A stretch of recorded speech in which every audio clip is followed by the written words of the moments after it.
Everybody, Scott with Farmer's Edge here. Wanted to give you a quick insight into one of the new reports that we've released through some advanced benchmarking at Farmer's Edge.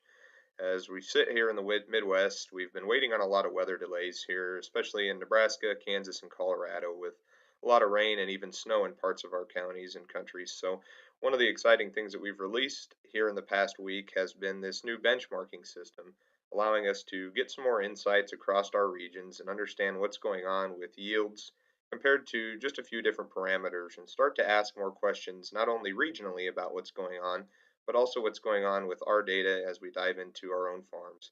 And so, if you've seen some of the other videos, what you'll notice is that there's a lot of different ways that you can filter down through this particular system. We can look at different crops, different regions. We could even drop down into specific hybrids and varieties.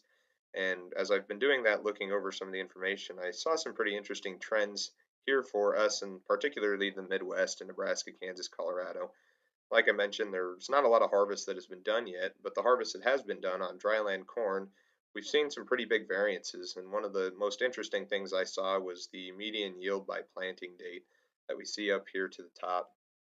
And so as I enlarged that, what I saw as we started to find down through the data was that the week of April 15th for us here in Nebraska, Kansas, and Colorado in the Midwest was that we saw a lot lower yield for the data that's came in so far on dryland corn compared to the following weeks. And so you get quite the jump in the trend. So I was curious after looking at this, what was that? What was the information that was going on in this particular area? Now, granted, there's a lot of harvest yet to be done still, but I think it's something that we need to take a look at and get some questions generated around. What I did was went back to one of the local weather stations in my region to come back and see what was happening during those times.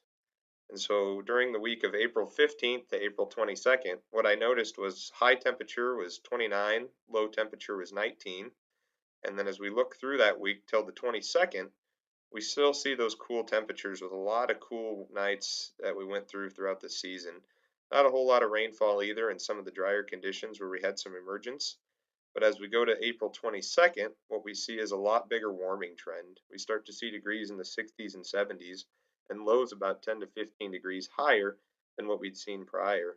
So just thinking about something as agronomically efficient as planting temperature when we're getting out there and putting the seed in the ground was something that was maybe not thought of as I started to look at that first initial crop benchmark, but something I think can provide a lot of answers as we start to dive down through the information and start to look at those regional trends. But then as we start to ask ourselves those questions, begin to answer them with our own information. So really cool, neat tool that's been released. If you haven't seen this yet as a Farmer's Edge customer, be sure to reach out to your representative and we'll be able to get you your information to log in and start to go through the information with you. So looking forward to it.